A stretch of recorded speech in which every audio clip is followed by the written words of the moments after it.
वोटरों को ज़्यादा से ज़्यादा जोड़ने का प्रयास कैसे वो करेंगे, इसके लिए हम लोग प्रशिक्षित करेंगे कि बिहार जो है वो 30 वर्ष से अपनी उसी अवस्था में है। जब ऐसे राजनीतिक दल जाति पाति से उठ करके जब राजनीतिक काम करेंगे, नई सोच नई बिहार के साथ आम जनता पार्टी राष्ट्रीय आगे बढ़ रही है और इसी क्रम में बोध गया में एक बड़ा जो कार्यक्रम है वो किया जा रहा है। इस कार्यक्रम का नाम रखा गया है मगध प्रमंडलीय कार्यकर्ता सम्मेलन। बहरहाल इस मुद्दे पर बात करेंगे हमारे साथ आम जनता पार्टी राष्ट्रीय के राष्ट्रीय अध्यक्ष विद्यापति चंद्रवंशी जी।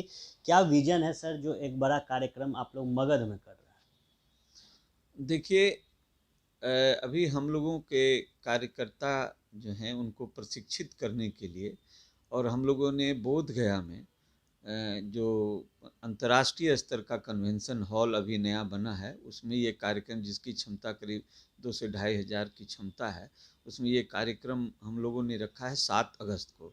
और इसका मुख्य जो उद्देश्य है कि जो मेरे कार्यकर्ता मगध प्रमंडल के उस बूथ से लेकर के और जिला तक के जो भी कार्यकर्ता हैं उस प्रमंडल के, वो कार्यकर्ता उस कार्यक्रम में आएंगे और उनको प्रशिक्षित किया जाएगा कि आने वाले 2024 और 2025 में जो चुनाव हम लोगों को फेस करना है, उसके लिए वो किस तरह से तैयारी करेंगे और वोटरों को ज़्यादा से ज़्यादा जोड़ने का प्रयास कैसे वो करेंगे, इसके लिए हम लोग प्रशिक्षित करेंगे उन लोग को। इसलिए यह कार्यक्रम 7 अगस्त को बोधगया के कन्वेंशन हॉल में हम लोगों ने रखा है। क्या सोच के इसका नाम मगध प्रमंडलीय रखा गया सर?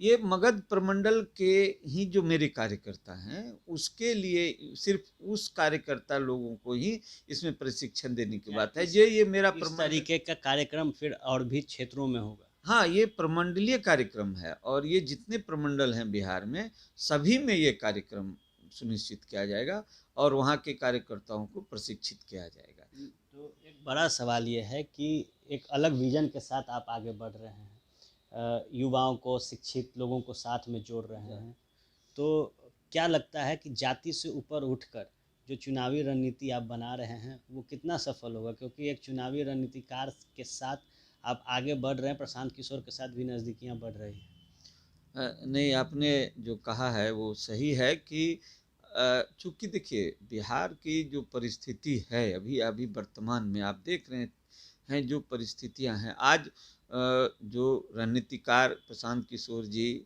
ने जो बयान दिया, जो हमारे कार्यालय में भी आए थे और वो आके हम लोगों से भी बात कर रहे थे, तो एक बात कह रहे हैं कि बिहार जो है वो 30 वर्ष से अपनी उसी अवस्था में है, उसका विकास नहीं हुआ जो होना चाहिए था।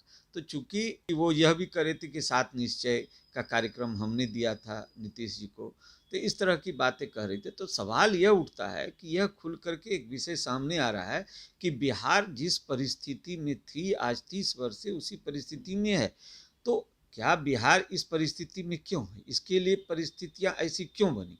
तो सवाल यह है कि एक विषय ये भी सामने आता है कि बिहार में कोई ऐसा नेता या कोई ऐसा व्यक्तित्व जो है वो खुल सामने नहीं उभर के सामने आया जो बिहार को इस जाति पाति व्यवस्था से ऊपर ला करके वोट देने के लिए मजबूर करे। लोगों को कोई उपाय नहीं है तो लास्ट में मजबूरी में जाति में वोट देते हैं।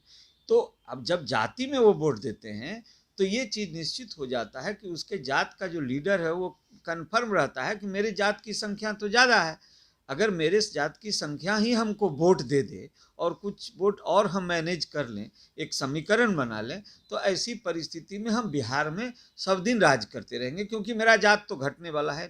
तो जब ये बात किसी भी लोकतंत्र में, जब ये बात सत्ताधारी या विपक्ष के मन में आ जाती है तो इसका नुकसान समाज को और जनता को होता है। इसलिए हमने एक नारा भी दिया कि जाति पर मत करना मतदान, सारी समस्याओं का यही निदान, यही बहुत बड़ी मूल मंत्र है। तो इससे क्या होगा कि जब जाति से उठ के लोग वोट करेंगे तो व्यक्तित्व तो और उसके मेरिट पर वोट होगा। तो जब मेरिट पर वोट होगा तो ऐसे लोग जब काम करेंगे, सत्ता में आएंगे, सरकार में आएंगे, तो समाज के लिए काम करेंगे। देखा गया है कि अमूमन राजनीतिक दल जो होती हैं वो पुराने नेताओं के तस्वीरों को आगे रखती है। आप लोगों ने जो बैनर पोस्टर तैयार किया उसमें तमाम जो क्रांतिकारी व्यक्ति थे जिन्होंने देश के लिए अपनी जान गंवाई, जो देखिए आज़ादी ये की तो लड़ाई लड़ी उनकी तस्वीर नहीं, होगी। आपका सही कहना है कि हमने गांधी जी का फोटो लगाया, हमने अंबेडकर का फोटो लगाया है, और हमने जितने शहीद थे उस सभी शहीदों का फोटो हमने बैनर में लगाया है। ये आपने देखा है वो सही है। मेरा ये कहना है कि इस देश में जो बलिदान दिया जिन्होंने, उन्हें हम कैसे भूल सकते हैं। जो देश में सुख भोगा, जो आज़ादी के बाद सत्ता लिया, सत्ता का सुख भोगा, उसका क्या योगदान है देश की आज़ादी में।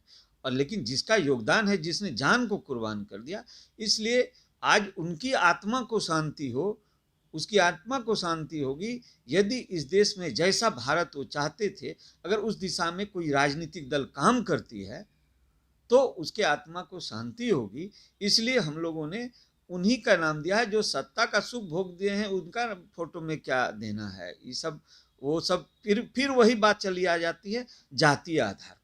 यदि हम बैनर में ऐसे लोगों को जातीय आधार पर भी हम सजा सकते हैं, लेकिन नहीं, हम लोगों का मानना है ये कि महात्मा गांधी हैं, अंबेडकर हैं, फिर और जो शहीद जो देश को आज़ादी करने में अपनी जान का कुर्बान कर दिए, उसका ही इस देश का जो बलिदान है, उनका बलिदान तभी सफल होगा जब ऐसे राजनीतिक दल जाति पाति से उठ करके जब राजनीतिक काम करेंगे तो उस देश को उनको उनकी आत्मा को शांति मिलेगी और देश जैसा भारत वो चाहते तो वैसा भारत बनेगा।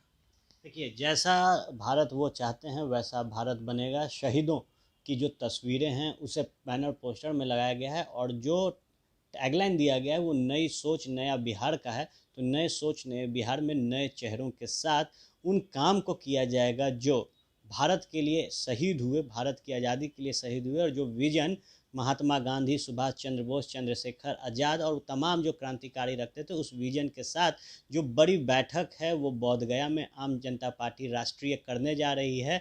और मगध प्रमंडलीय के जितने भी कार्यकर्ता हैं वो इस सम्मेलन में आएंगे और पार्टी आगे की रणनीति पर काम करेगी। बहरहाल आप बने रहे फर्स्ट बिहार के साथ। धन्यवाद।